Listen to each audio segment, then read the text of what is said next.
Welcome. Glad to see. I guess I can't see y'all. Glad y'all can see us again. I hope you can see us. We're at Mr. Brews again, but we had a great lunch today with Dina Jeffries and Steve Jeffries with the South Plains Food Bank. Yeah.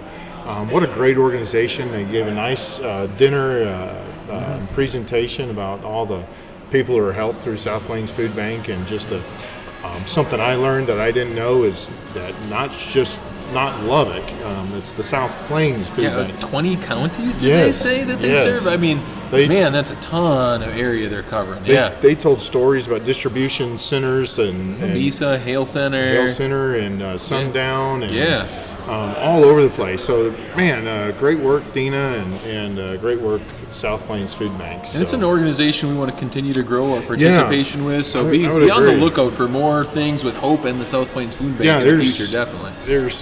I had my head was spinning with ideas and opportunities and things that we could do, and so anyways, we'll as that relationship grows and builds, we'll let you know how that works. But we're back at Mr. Brews now. We're at Mr. Brews again, enjoying our beer, and actually one of the things that we talked to Dina about is we might try this next week from South Plains Food Bank. So that'd be kind of a neat thing to kind of incorporate a little bit more about some community leaders in our Lubbock area, and like I said, beyond Lubbock now. But if you're following along with us today, we're in chapter 7 of the story. So if you have your story book, and it covers one book, and it's kind of nice. It kind of just takes a book and covers that book. Exactly what you've hit, but that's not a short book. No, it's not. Probably a little bit longer than a lot of people expected, though the story does a good job of abridging that one, I would say. Yeah, absolutely. It covers the stories. It hits all the main points, I think, quite well, and even it does that stuff with the apportionment of the land and stuff that's in there and that's important to it, but doesn't spend so much time detailing all the boundaries that you get too bored or something. So we kind of thought, instead of today talking about just kind of retelling you what's in the book, I'll tell you in a very short way. A lot of wars, a lot of fighting, and a lot of conquest. Okay,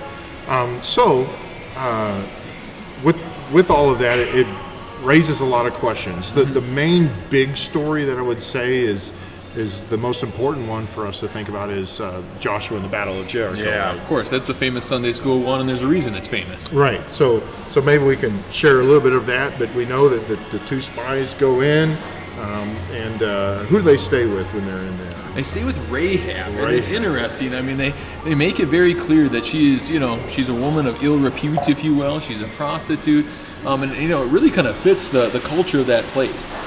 We look at Canaan and the land they're going into, and it was a place that was famous for not just idolatry, but for just every type of evil. And this is one of those things that's important to set up the context of, is that the land of Canaan was not just some kind of blissful coexistence where these horrible, mean Israelites were going to come in and kill everyone. This was a land that was full of the most evil practices imaginable. Back all the way when God first promises the land to Abraham, He says, "I'm not gonna let you take all the land yet. I'm going to." Oh, are we stopped? No. Oh, I'm sorry. She almost pushed the wrong button, almost stopped us instead of turning we're not us up. stopped. Anyways, but he told Abram, it's not bad enough yet. The people are still have hope, essentially. And so I'm going to wait a few hundred more years to see if this keeps going in that direction, and that's exactly what happens. By the time Joshua and he sends the spies or the apostles or the sent ones into there to go check out the land, their religion is as evil a thing as you can possibly imagine. I mean, their main gods are ones that have killed each other and hurt each other and emasculated each other and done all these kinds of awful, horrible things to each other. And the people of Canaan basically are like, let's act like the gods. And so if the gods have a lot of sexual immorality, we'll have tons of sexual immorality. If the gods like sacrifices, we'll do the same thing, all the way to killing voluntary, involuntary sacrifices. Even killing little children was quite a common practice. And you can see that in the ancient artifacts that they dug up in the land of Canaan. What's that? Just the beers right now. Yeah, we're good. Thank you. Thank you. Yeah. So I'm going to push back on that a little bit. Okay. Because what it almost sounds like, because as you read through this, there's just wars everywhere. It seems to me that God is conquering everybody that the Israelites come into touch with. I mean, so here are people who are not from their land coming into a home that's not theirs. We understand God promised it, and we understand that God's the one that told them to go. But still, there's people who lived in this place, and everyone that the Israelites come across, God destroys. And I say God because it's by His power that the Israelites are able to destroy. So what you talk about with the Canaanites being evil, it almost sounds like justification, like we're trying to ease our own burden of conscience because these are our forefathers in the faith, exactly. Right? So I mean, how do we think about this, and how do we understand this? How do we interpret this? What are some of the ways that we can correct? And then is our conscience, even if we're trying to protect our conscience, is it even right? Sometimes our conscience can be construed according to a culture that we live in. Absolutely. Yeah, no. And so, I mean, this goes back to God's judgment of evil from the beginning. Right. And so no one's ever let off the hook, right? And so, there's levels of judgment, though. So Adam and Eve have a level of judgment that's pretty harsh when you think about it. Incredibly harsh. They get kicked out of paradise. So when you think about where they go from this to... And their ultimate judgment was also death. Correct. Right. Not immediate, maybe, but it was also death. But it comes. But it does come. You think about the judgment in the time of Noah. You got everyone going along, and God says, no, things have gotten so bad that I'm going to save Noah and his family, and everyone else is going to be wiped out the face of the earth. Destroyed. Everything. And so it's not like we come to Joshua and we're like, oh, where did this come from? The theme of judgment is there all along. Abraham and the talks with the three visitors, right, that are about to go to Sodom and Gomorrah. And what did God said? Well, I've waited to see if Sodom and Gomorrah would turn around, and no, they just got worse and worse and worse. And you can see when the three visitors go there, like they destroy it all. But you saw their eyes in the ground, like how bad and evil it was. God had clearly waited until things had reached kind of a tipping point where He said, okay, there's no hope for it anymore. Okay. And Abraham prays, right? Well, what if there's 50? What if there's 40? What if there's even 10 righteous people in that city? Will you save it? And God says yes every time. So essentially what God's saying is, no, there's no one left other than Lot and his family. That's the only thing left in the city we're saving, so get them out of there, right? And so to some degree, this is just a continuity. So when we come to Joshua, this is not discontinuity, this is continuity. With other people being judged, but God's people, get judged plenty of times too. I mean, think about it all throughout, Exodus and Numbers. Every time they grumbled, what did God do? He came in with judgment. Right. And, tough judgment sometimes. And so this is part of God's justice coming through. And we talk about God's hidden side and His revealed side, right? And the revealed side is mercy, love, forgiveness. And the hidden side is judgment. And why He decides to judge at certain times certain people, it's certainly we not don't hidden always here. know. Well, the motives are a little bit hidden. Sure, right? I would say that the understanding is certainly hidden because we don't understand it. No, we can't grasp it all. And so I think it also helps that, we have talked in the past about understanding typology. Exactly, and that's the next place. And this also really comes into play here. Yes. When I say typology, I don't want you to think that these are stories that are metaphorical. It's what we're saying is different. Not mythology. These stories happen. I mean, Correct. These are real events. But we understand them from a perspective of there's an ultimate fulfillment Correct. for every single one of them. Yes. And when we get to the ultimate fulfillment, the Canaanites represent something in this. The Israelites represent something in this. The Promised Land represents something in this. And when I say represents, I don't even really like that word, but they're all types of they're all fulfillment. connected They're all connected to. Yes. And so let's go through that a little bit.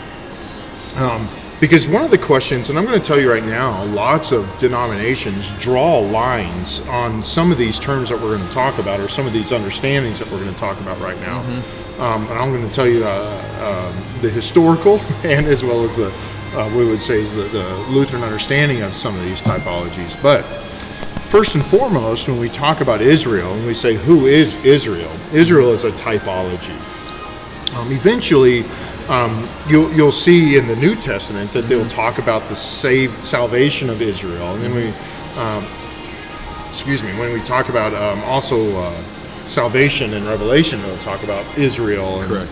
And when we refer to Israel today, we're not referring. We would make a distinction between Israel, as in the country of Israel, and Israeli. Correct. The people who are ethnically still Hebrew, if you will. Yeah. In the term Jew, even we would Correct. differentiate between those three, and then Sure. if you want to throw in a fourth one, you can throw Hebrew in there. There's probably more connection between Hebrew and Israelite, right? And Israelite. Here's the distinction: Israeli would be the modern day people who live in the country of Israel. Sure. Yep. Hebrew is a term that they would use to refer to themselves. Anyone with that ethnic heritage, yeah, right. exactly. Jewish, you really don't hear the term, or the term's not really used until Second Temple Judaism happened. So that's way beyond where we're at now. But who is Israel? That's the question that comes to mind. And here's the continuity again. Israel is always God's people. It's always God's people. Yes. In fact, we would even go so far as to say Israel eventually gets boiled down to one person. Sure. When you get to the cross, who is faithful? Yep.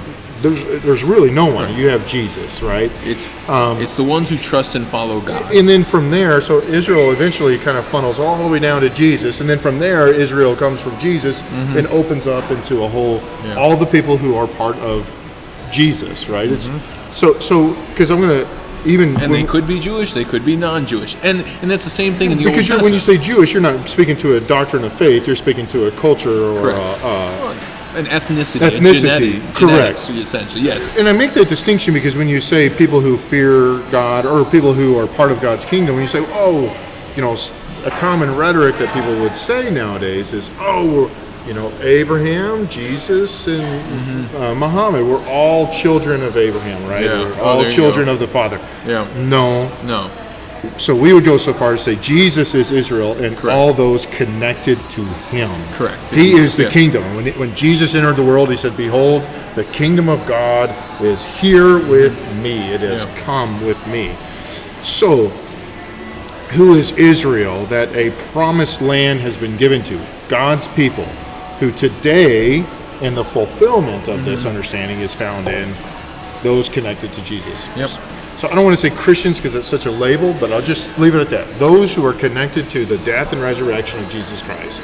And it's even cool in Joshua to see, you brought up Rahab, and we've already run down other trails or whatever, but Rahab, this Canaanite prostitute, gets connected to the one true God. It makes an incredible confession. Right. She makes an incredible confession of her faith, that I know that, your God is the one true God who reigns over heaven above and earth below. So here she is, a prostitute living in a pagan, evil land, and yet she is Israel. She is not a Canaanite anymore. And not just any Israelite then, eventually.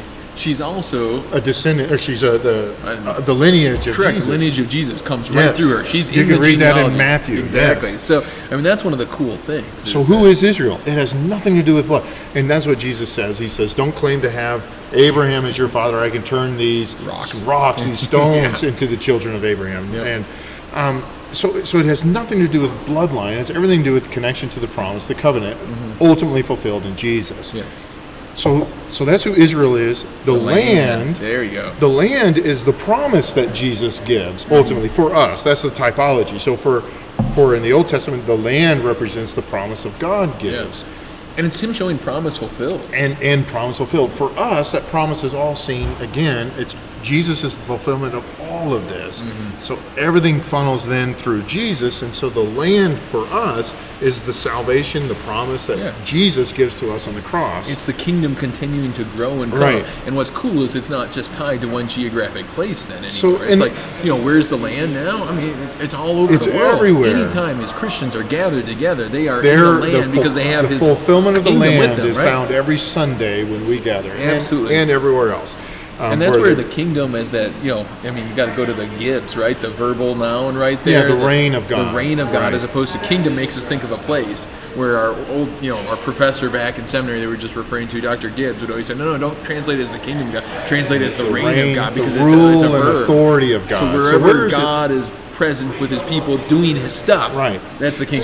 So the prayer is that God's reign, rule, and authority lives in you, right? Yeah. With the 10 Commandments and with his promise and everything. So with you, there is the kingdom of God, and you are Israel, right? Yeah. The promise is given to you. So I hope we all understand this. We could spend a year talking about this. I mean, there's so much that's there, but this is how we understand it. And it'll get into some other conversations, but I don't want to skip the Canaanites and what their typology is. So I mean, the good news is we got the good people that we're pointing to. The Canaanites are obviously pointing to the enemies of God. They're the other end, right? Exactly. So it's the people who will not follow God, Yeah. who will reject God, and who follow even the devil. So for us, it'd be sin, Death and the devil, right? Which God will conquer, and Right. He will completely conquer. And we see it in Revelation, that vision of the final conquering, and it is utter in Revelation. I mean, you see the humiliation of the enemies in Revelation, and this is a type of that. Then you sit Right. there and you look at it, and God's not like, no, I will kind of beat it. No, I will utterly destroy it. Or at least I would like utter destruction, not destroyment, utter destruction of my enemies.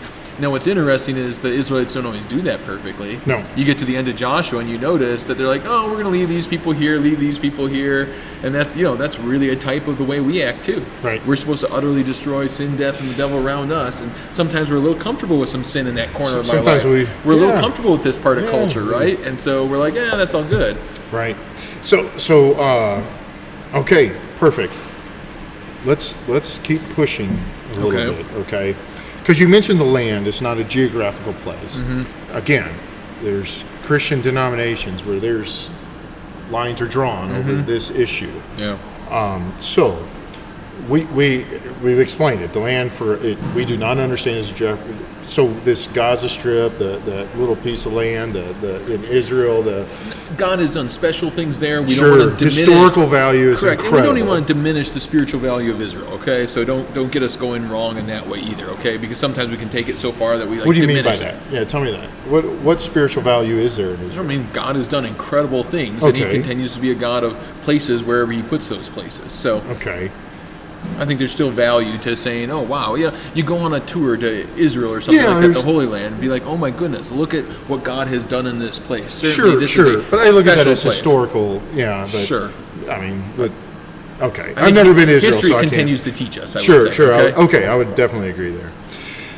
So my point of what I'm trying to say, though, so there in the Old Testament, and I hope you can follow where I'm trying to go with this. In the Old Testament, this was all the land. It was taken through arms. I mean, it was they came in, conquered sin, death, the devil. They conquered their enemy. They conquered those who were against God. They utterly destroyed whole cities, whole communities. Yeah, correct. In order to gain the promised land that comes. So if it was land, if that was still the promised land, would we be justified to just take arms and let's just do this? I mean, let's quit. Let's form the largest Christian army ever known and just go take the land. I mean, theoretically, I guess, yes, except God hasn't told us to do that anymore. Because there's two problems. One, we know the promise is not the land. Yes. Although you can find there's Christian denominations that are Still very focused. still there. very Yeah. focused on getting the land and or getting culturally bloodline Sure. Jews Bringing all the into Jews back to the land or whatever, yeah, exactly. In fact, you can pay money and adopt to do that if you wanted Sure, to. yeah. And Sarah McLachlan Get on the would 700 give you some club dogs and No, 700 Club, man. 700 clothes. No, I was saying they're Sarah. famous for that, I was, Gabby had her. Anyways, so long story short, but America's a largely Christian nation. We take arms against enemies of God, Muslim nations, and things like that. How do we? Is there any parallel there? No, absolutely not. Just a little bit. No. Okay. No, I mean, anytime, again, what are Christians called to do?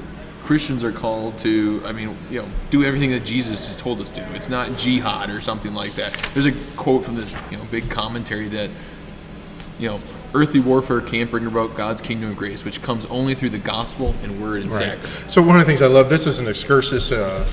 These are our big old, look at that Yeah. thing. I'll tell you right now, I did not read all 840 pages in preparation for this week. So, But there's a great excursus on this about how we understand just wars or even unjust wars. It's just wars in general. But one of the things that it talks about is that Christians are supposed to be on the offensive.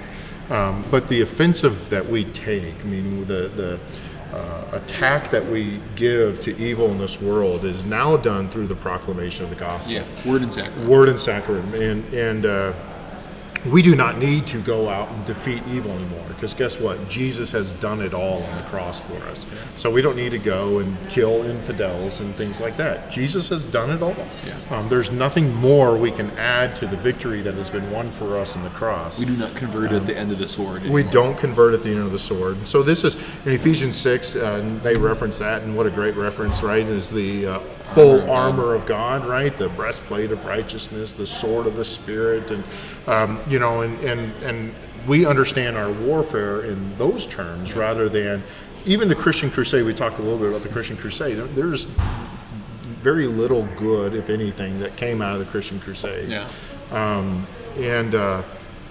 There's a lot that we could say that just it probably wasn't good for Christendom. So just wars,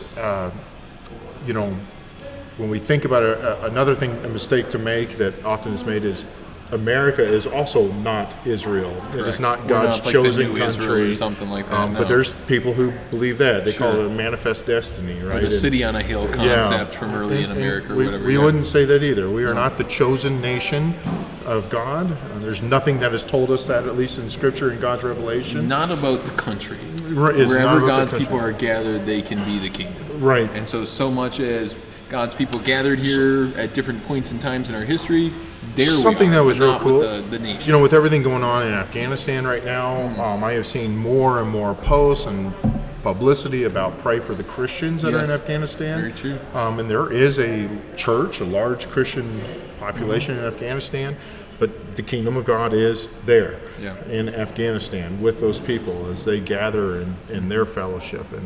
And that's a good point. I mean, pray for God's Christians all over the world, because we're not able to just go in there and rescue them with the sword. Yeah. And so the spiritual tools that God gives us for warfare are prayer, and it matters, and it has an impact, and it's really easy for us to disparage prayer, like, oh, man alive, shouldn't we just, I don't know. The curse of life getting busy and complicated. When the girls were young, we had a fun thing that we would do, just every so often. It wasn't routine so much, but we would cook a meal we try to do every country in the alphabet. We did we started with A, and then we did B, and we ended with Uganda, and so that was our U one. Now we're going to do a V as our next one, and we did Uganda, I think, last year.